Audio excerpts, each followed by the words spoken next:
Dia ngerintih nangis lagi. Dia ngomong tolong darahnya bersihin. Tiba-tiba dia ketawa kuntilanak. Satu panitia buat ngambil darah si Hat ini. Bang tolong bang ambilin darah. Buat apaan gitu, dia bilang gitu. Terus diperes tuh, kita udah ngemikirin itu darah siapa gitu ya. Udah ngemikirin Itu Gigi. kita yang ambil darahnya. Kita yang nguburin darah itu. Dipanggil kuncen yang ada di Gunung Gede Pangrango itu. Ternyata si makhluknya ini minta tisu yang dibuang sama Ira sehabis waktu dia ganti pembalut.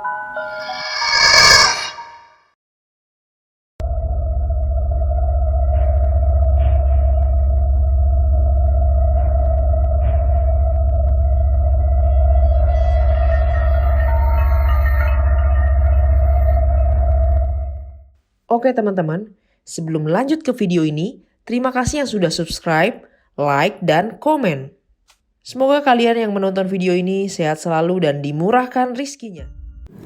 Oke teman-teman, balik lagi sama kita di Ziarah ID. Kali ini kita akan mengadakan podcastnya bareng kita. Dan kita ini akan menceritakan pengalaman horor yang ada di Gunung Pangrango ya. Iya. Gunung Pangrango. Kalau boleh tahu tuh Git, asal mula ceritanya gimana? Asal mula cerita itu jadi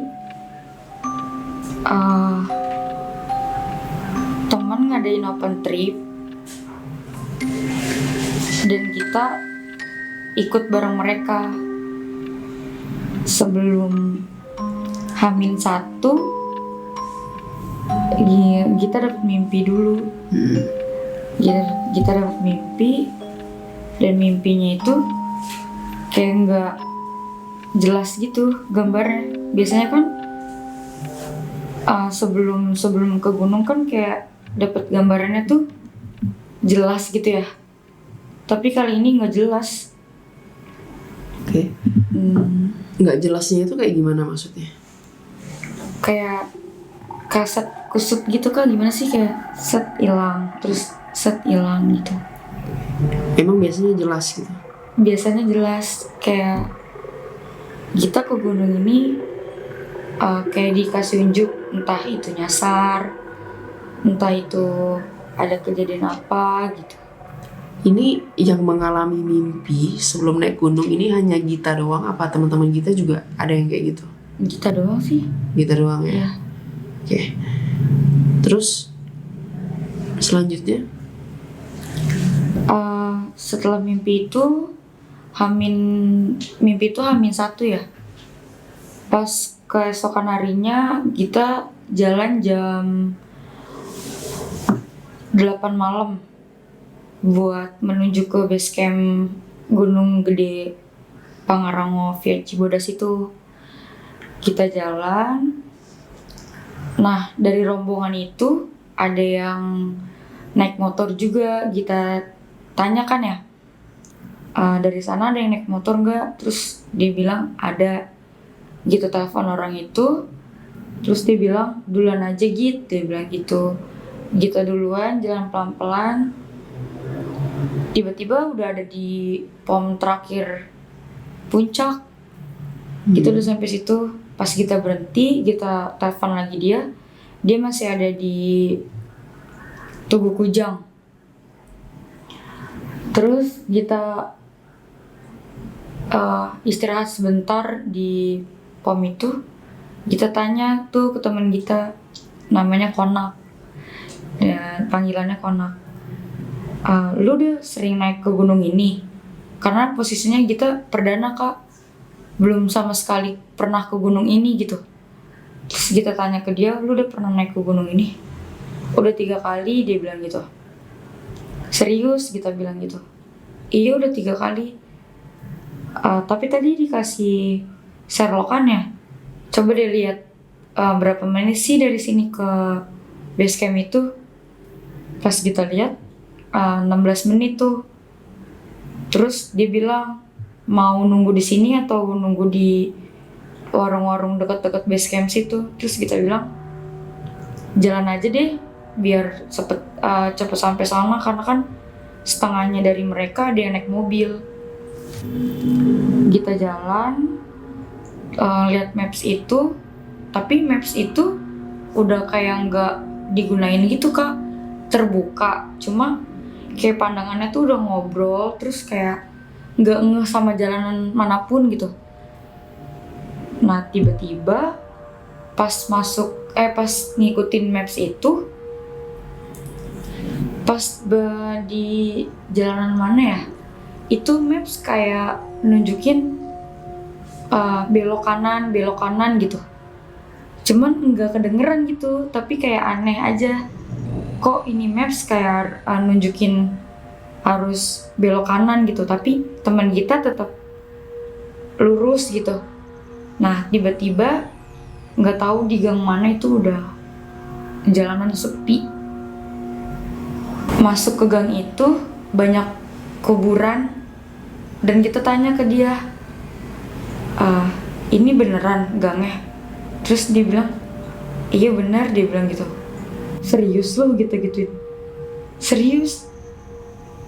Masa iya sih, kita bilang gitu. Iya, coba deh bentar.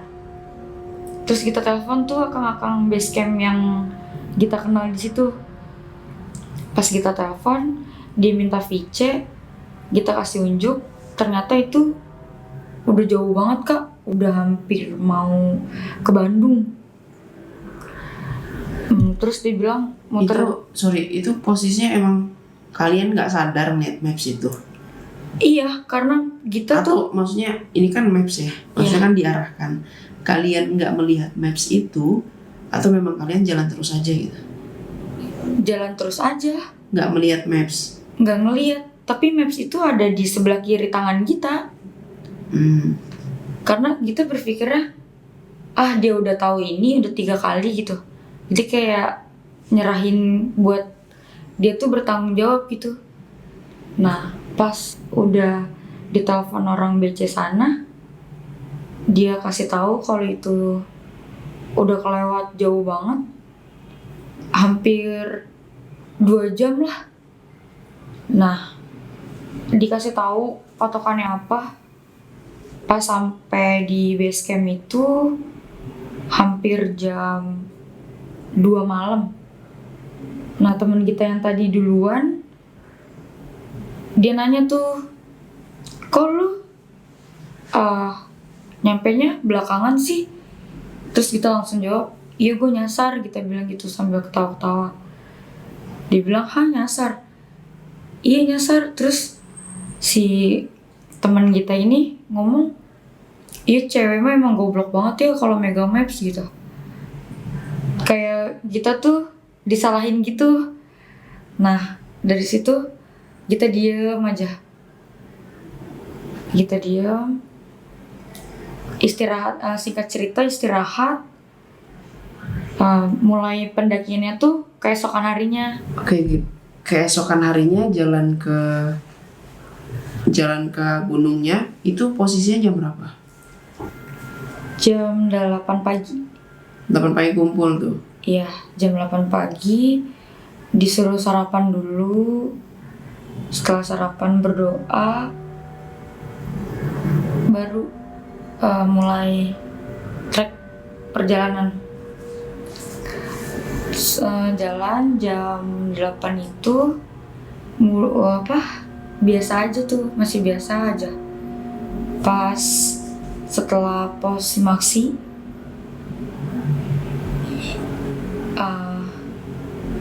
udah mulai ada kejanggalan tuh di situ. Salah satu cewek namanya Inggit, dia dari Jawa Tengah. Dia mau benerin tali sepatu, itu katanya kayak ada yang ngedorong gitu. Tapi pas dia nengok nggak ada siapa-siapa karena posisinya panitia itu jauh Kak. Pas dia mau benerin itu, dia nengok ke arah kanan dia, katanya dia ngeliat sosok wanita sebelahnya itu mukanya berdarah. Mm-mm. Terus dia nangis kenceng banget, kedengeran. Ya nggak terlalu jauh sih dari kita naik ke atas. Oh, jadi posisinya pas dia lagi ngebenerin sepatu itu dia teriak? Apa nangis sampai kedengeran sama teman-teman? Iya, teriak. Itu posisinya teman-teman ada berapa orang semuanya? 25. 25 yang naik? Iya. Itu dia sendirian pas pasang sepatu? Enggak. Jadi posisinya dia pasang sepatu, di belakang, di bawah ada, di atas ada gitu Kak. Jadi dia nggak terlalu jauh banget sama rombongan. Oke. Itu posisi masih pagi banget, masih ada matahari lah. Kayak kita berpikirnya drama kali ya gitu. Terus rombongan yang lain juga mikirnya kayak drama kali, dia orang masih pagi kok gitu. Jalan di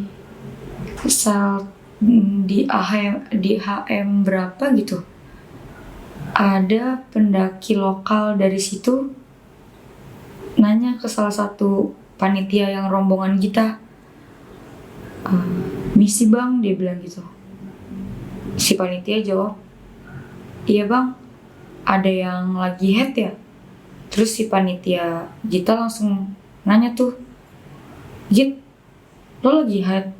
Enggak bang, gitu jawab gitu. Terus si cewek ini belum ditanya, baru mau ditanya, langsung tiba-tiba dia bilang, gue lagi head bang. Terus si panitia itu langsung jawab, oh oke, aman ya gitu. Itu kayak pengen nyuruh dia turun, tapi kayak kita berpikirnya, dia mungkin udah sering naik gunung kali ya gitu. Tapi pengen banget gitu ngomong, lu tuh harus turun gitu. Karena sebelumnya kita belum pernah naik bareng-bareng perempuan-perempuan. Intinya nggak pernah bareng perempuan, terus hide pula ya? Iya. Posisinya. Nah terus setelah itu si pendaki lokal itu bilang, oh yaudah oke bang. Jalan lagi sampai di shelter apa ya, Rawadenok atau apa ya, lupa. Itu kita udah nggak ngelihat si cewek ini yang si Inggit ini udah nggak ngelihat kita. Posisinya dia tuh pas habis benerin tali sepatu, itu dia udah nggak bawa carrier, sepatunya diganti dan dia pakai sendal. Posisinya dia pakai kolor juga. Itu udah nggak pernah ngelewatin selama kita naik Kak. Emang di mana dia? Namanya jalur pendakian kan kayak berhenti sebentar kan kelihatan ya. Tapi ini enggak, kayak udah cepet banget gitu jalannya. Kita doang apa yang lain juga? Yang lain juga ngerasa kayak nggak pernah ngeliat gitu, nggak pernah ngeliat dia selama berhenti di shelter apa, terus selama istirahat misalnya di trek gitu, udah nggak pernah ngeliat dia. Nah jalan di situ kayak mulai merasa aneh tuh, tapi dibawa biasa aja gitu. Jalan lagi, pas sampai di Telaga Biru, si cewek yang haid ini dikasih tasbih sama temennya Gita, tapi temennya Gita itu dititipin dari yang si Inggit ini, dikasih ke dia. Terus kayak Gita berhenti di Telaga Biru itu kayak nggak nyaman banget gitu, kayak pengen buru-buru. Bentar dulu, ini Inggit ngasih ke teman kita tasbih. Dan Inggit bilang kalau misalnya tolong dikasihin ke orang yang haid. Iya. Oh, oke. Kayak Inggit tuh udah tahu kalau dia tuh haid gitu. Inggitnya sendiri itu masih nggak kelihatan? Masih belum kelihatan. Selama perjalanan lah ya? Iya. Ya, terus sampai di Telaga Biru itu dikasih tasbih itu di situ kita kayak pengen buru-buru naik gitu. Ayo buru gitu, karena takut dapet trek malam gitu Kak. Jalan, singkat cerita udah sampai di tempat estimasi ngecamp kita. Sampai di situ kita noleh ke arah kanan tempat tenda itu berdiri. Tiba-tiba si Inggit itu lagi main di hammock kayak ayunan gitu. Kita nengok, tuh kayak aneh kan ya, kok tiba-tiba dia udah sampai di sini gitu. Terus kayak gitu, bodo amat lah, udah capek kok, gak mau mikirin aneh-aneh. Singkat cerita, istirahat, dia izin buat buang air kecil tuh, ditemenin sama salah satu cewek juga yang ikut di rombongan itu. Yang izinnya siapa? Inggit. Inggit Iya. itu yang bukan Hyde kan? Bukan. Yang si Indigo ini. Iya. Ya terus Terus dia izin ke kamar mandi itu berdua. Belum ada 5 menit, tiba-tiba dia teriak tuh, lari dari belakang tempat dia pipis itu, mama gitu. Tuh kan kayak lagi main HP gitu, kaget ya. Kenapa sih? Nah, teman kita yang kita kenal juga langsung lari tiba-tiba tuh nolongin dia. Pas nolongin dia jatuh di trek itu, palanya kebentur batu, dia pingsan, digotong lah ke karpet yang udah disediain di deket tenda itu.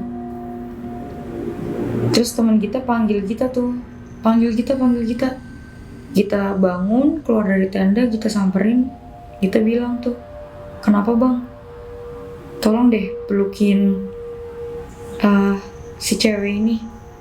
Kita bilang, kenapa? Udah, gak usah banyak ngomong, dia bilang gitu, pelukin.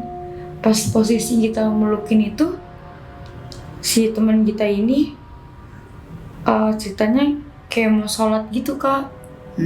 Kayak mau sholat gitu, nggak ngerti juga sih kita. Terus sama dia tuh posisi kita lagi melukin, dia kayak nabur-naburin garam gitu ke sekeliling kita. Terus kayak dia sholat tapi di sejadah itu dia kayak nginjek-nginjek kakinya gitu. Nah kita udah ngemikirin aneh atau gimana ya.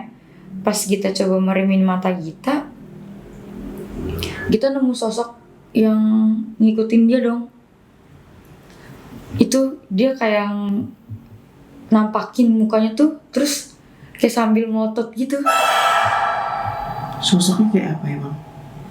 Hitam, gede, berbulu. Cowok. Iya.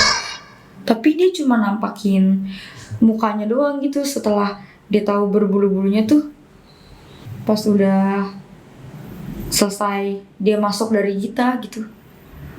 Yang ngikutin Inggit kan ini sosoknya kan? Iya. Terus kita langsung kaget kan. Astagfirullahaladzim. Si panitia ini nanya, kenapa gitu? Gak apa-apa gitu, dia bilang gitu. Terus dia nangis lah gitu. Tapi nangisnya tuh sambil nunjuk ke arah tempat tadi dia pipis Kak. Ntar dia nangis, ntar dia pingsan. Kita berpikirnya karena udah semakin mau maghrib ya. Terus dingin juga kan, takutnya hipo juga gitu kan. Di luar kendala dari itu, kita suruh si Inggit ini buat masuk ke dalam tenda. Kita bilang ke panitia, bang pindahin aja bang ke tenda gua, kita bilang gitu. Terus dipindahin.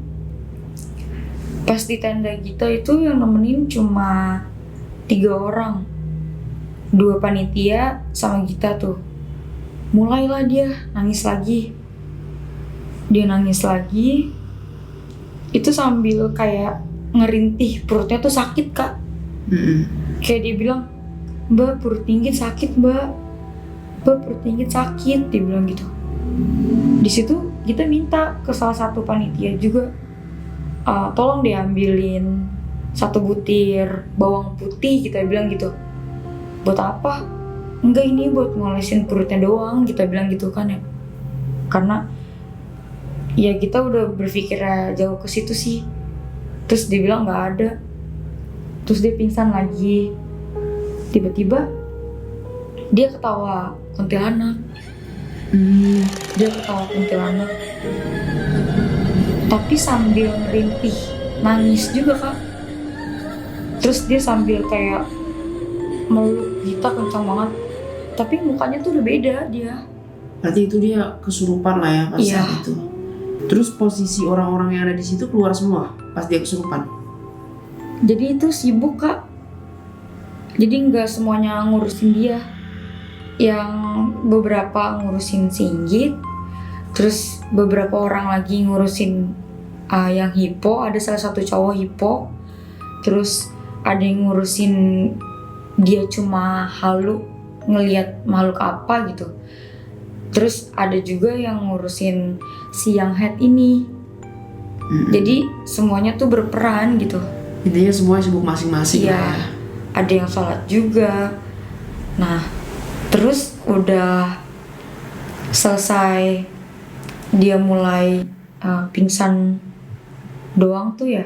Pingsan maksudnya tanpa ngerintih lagi. Itu ternyata udah ngelewatin udah mau beduk maghrib. Nah, temen kita yang bareng kita ini bilang dia bilangnya cuma gimana ya ngejelasinnya kalau kayak gitu teh. Gimana? Jadi temen kita ada beberapa Cowok cewek. cowok yang bareng kita berangkat nyasar itu. Jadi dia diajak sholat sama salah satu rombongan dari Cikarang. Jadi temennya Gita ini diajak sholat sama salah satu kelompok yang dari Cikarang. Iya, karena itu posisinya kan maghrib. Dia berhenti di kandang batu ini buat sholat gitu. Nah, teman kita ini diajak sholat sama dia, sama akang-akang warungnya juga. Nah, selesai sholat, si pendaki yang dari Cikarang ini nanya ke teman kita, "Bang, itu kenapa?" Karena posisinya pas ditanya kayak gitu, kita lagi ngurusin si yang Inggit ini kan. Terus si Konak ini bilang, "Kesurupan Bang." Di tenda yang mana Bang? Si pendaki Cikarang itu nanya. Yang itu Bang, kata Konak. Dikasih unjuk, dianterin sama si Konak. Nah, si pendaki Cikarang ini bawa segelas kayak air di cangkir gunung gitu Kak. Dibawa, terus dia datang ke tenda kita. Dia bilang misi teh, dia bilang gitu. Dia datang. Nah, di air itu kayak di baca-bacain gitu sama si pendaki Cikarang ini. Setelah diobatin sama dia, barulah di situ dia interaksi. Awalnya ketawa kuntilanak yang tadi pertama itu. Gita jelas banget gak dengar suara kuntilanak? Iya. Beda banget sama suara dia yang asli. Iya. Terus dia ketawa kuntilanak dulu. Setelah dia ketawa kuntilanak, dia diajak ngobrol sama si pendaki Cikarang itu. Dia ngomong Assalamualaikum. Cuma sama si Inggit ini nggak dijawab. Langsung dia ngomong, "Ini bukan Inggit, ini Stella, temennya Inggit. Inggit dibawa." Dia ngomong gitu. Yang lain pada sibuk berdoa, kita coba buat meremin mata. Itu kita dikasih gambaran kalau dia tuh dibawa ke suatu tempat, tapi tempat itu sepi. Si Inggit ini? Iya.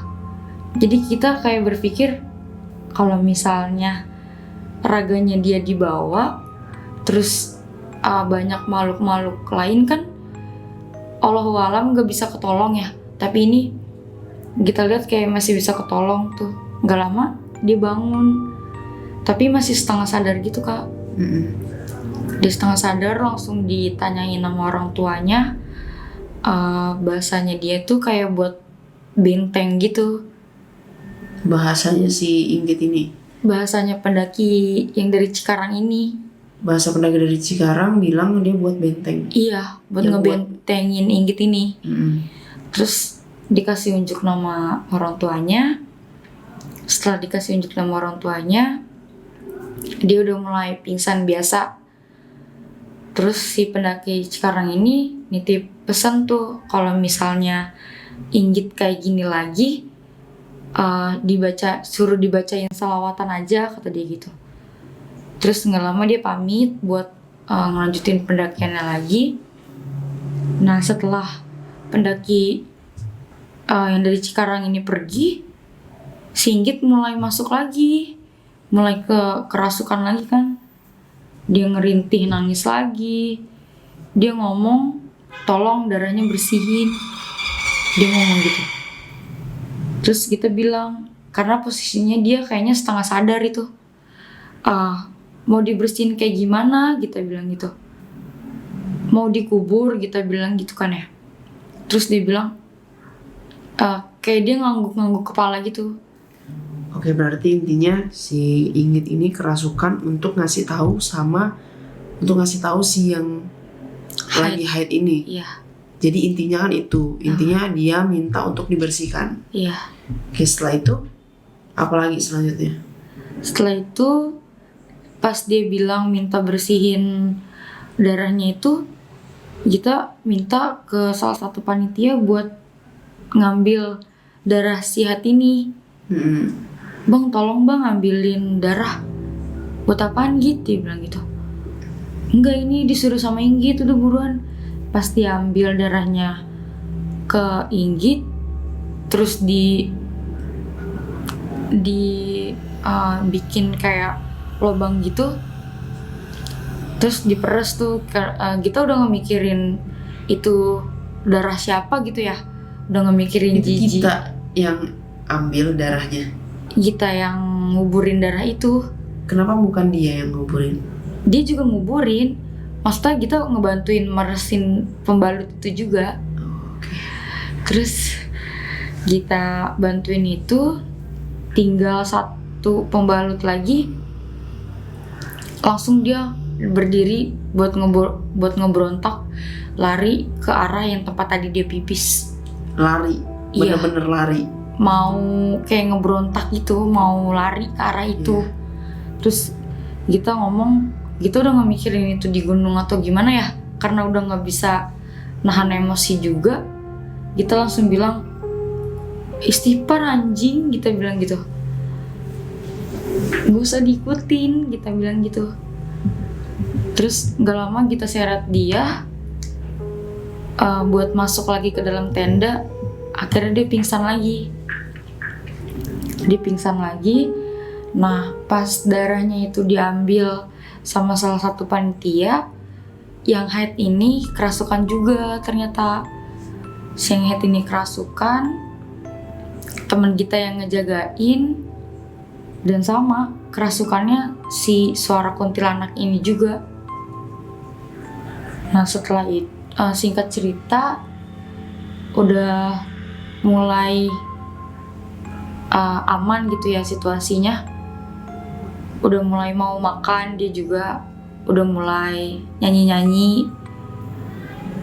Karena kita capek mau istirahat, besok harus summit, kita tidur, semuanya juga tidur. Tapi dia nggak satu tenda sama kita. Terus jam 2 malam kebangun tuh karena kita udah mulai dingin banget. Kita ngedenger lagi suara dia nangis. Di mana itu?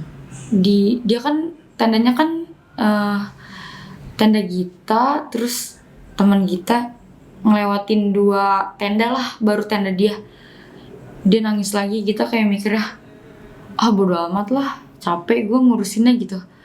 Karena dia tuh indigo, tapi belum bisa ngontrol dirinya gitu Kak, kayak Iya paham. selalu ngebuka dirinya tuh buat selalu dibawa mulu gitu. Jadi kita kayak di dalam hati ngomong, bodo amat lah, capek gitu. Nah pas jam 4 pagi bangun, sarapan, dia masih tetap nangis. dia masih tetap nangis. Ditanya sama beberapa panitia, kalau mau ikut summit harus sarapan dulu. Terus si Inggit sama si Ira ini yang haid ini harus benar-benar dibawa turun ke bawah karena takutnya bakalan bermalam di situ lagi gitu. Nah, singkat cerita udah selesai sarapan, berdoa. Dari 25 peserta ini yang cuma ikut summit itu 12 orang. Sisanya kemana tuh? Sisanya turun ke base camp. Nah, terus udah 12 peserta ini dikasih tahu estimasi waktunya sampai ke puncak itu jam berapa, turun lagi ke base camp harus jam berapa. Singkat cerita jalan, satu persatu gugur Kak. Satu persatu tuh di trek misalnya sejauh 100 meter gitu ya, ada yang gugur. Gugurnya tuh gimana maksudnya? Nggak kuat kah? Iya. Jadi akhirnya balik bawah gitu? Iya, jadi panitia itu sebelum ngasih tahu estimasi waktu tuh dia ngasih tahu dulu kalau misalnya nggak kuat nggak usah dipaksa gitu. Udah tuh ada yang satu gugur, sisa 8 orang.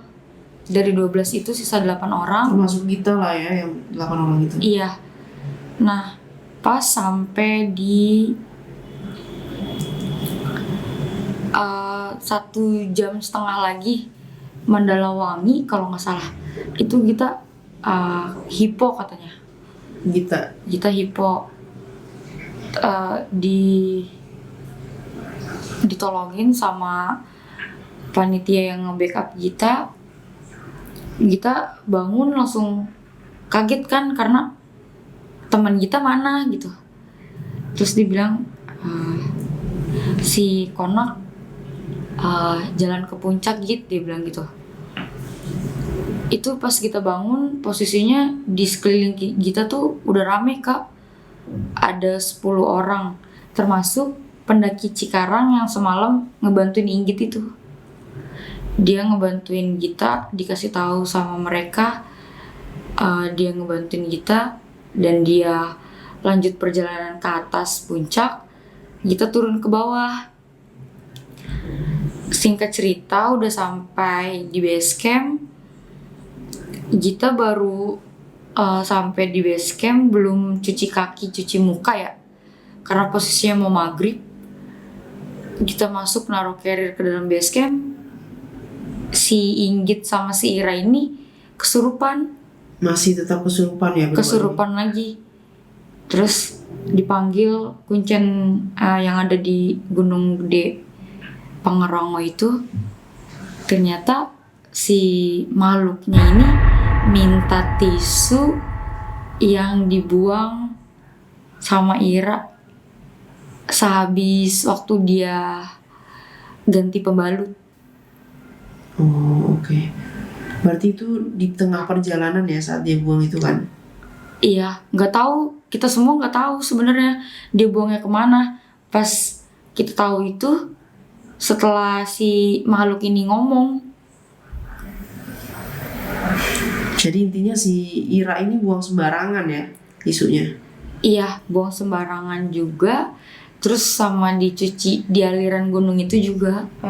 Terus si makhluk halus itu bilang ke Kuncen ya, sebutnya Kuncen ya, yang ada di base camp itu, dia bilang minta tisu yang ada darahnya terus dibuang di trek. Terus semua pada kaget kan karena nggak tahu dibuang di mana. Terus akhirnya sebisa si Kuncen itu dibuat minta maaf lah Kak istilahnya. Akhirnya dia sadar lagi. Singkat cerita udah selesai dari pendakian itu, kita udah chatan masing-masing. Kita tanya ke si Inggit. Inggit bilang gak mau ceritain soal itu, dan Inggit ngasih nomor masnya dia ke Gita, buat masnya aja yang ceritain ke Gita. Pas Gita tanya ke masnya, ternyata dia tuh emang udah indigo dari lahir. Cuma masnya bilang dia masih belum bisa ngontrol dirinya dia. Terus sebelum kejadian itu juga Inggit dapat mimpi juga katanya. Pas masnya bilang Inggit dapat mimpi, kita kayak langsung flashback ya, nyambungin gitu loh, kayak puzzle gitu kan. Apa mungkin mimpi itu sama, cuma lebih diambil sama si Inggit ini gitu. Nah setelah kita tanya ke Inggit udah selesai, terus kita tanya ke Ira, dan Ira bilang kalau dia sebelumnya memang udah pernah naik gunung dan posisi dia juga lagi haid, tapi dia bilang gak kenapa-napa. Mungkin dia nggak kenapa-napa karena dia nggak buang sembarangan kali. Kayaknya sama rombongannya juga nggak ada yang terlalu sensitif. Oke. Jadi si Ira sendiri itu dia ngasih tahu nggak setelah itu lu buang kemana sih gitu? Dia ngasih tahu nggak? Nggak sama sekali. Enggak. Anak-anak juga nggak nanya gitu? Enggak ada yang nanya sama sekali. Jadi intinya dia buang sembarangan, akhirnya si Guncen itu bilang membantu dia untuk minta maaf lah ya sama penunggu yang ada di situ. Oke. Setelah itu pas udah pulang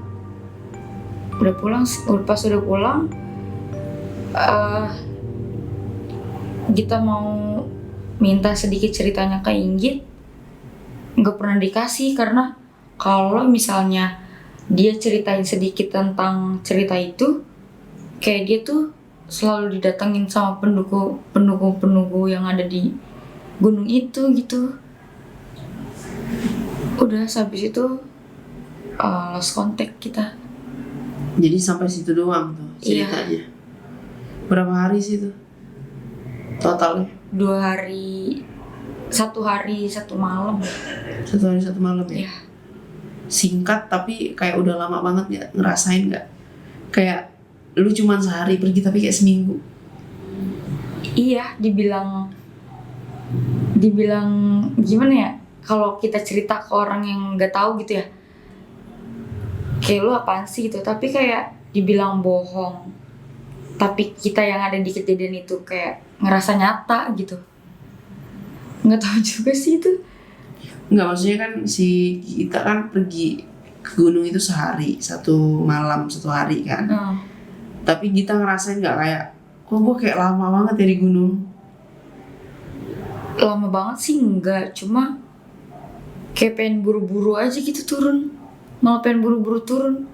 Ngerasa lamanya tuh pas di malam harinya, di saat kejadian itu gitu. Yang kesurupan itulah ya. Jadi kayak malamnya panjang banget kayaknya. Panjang banget gitu.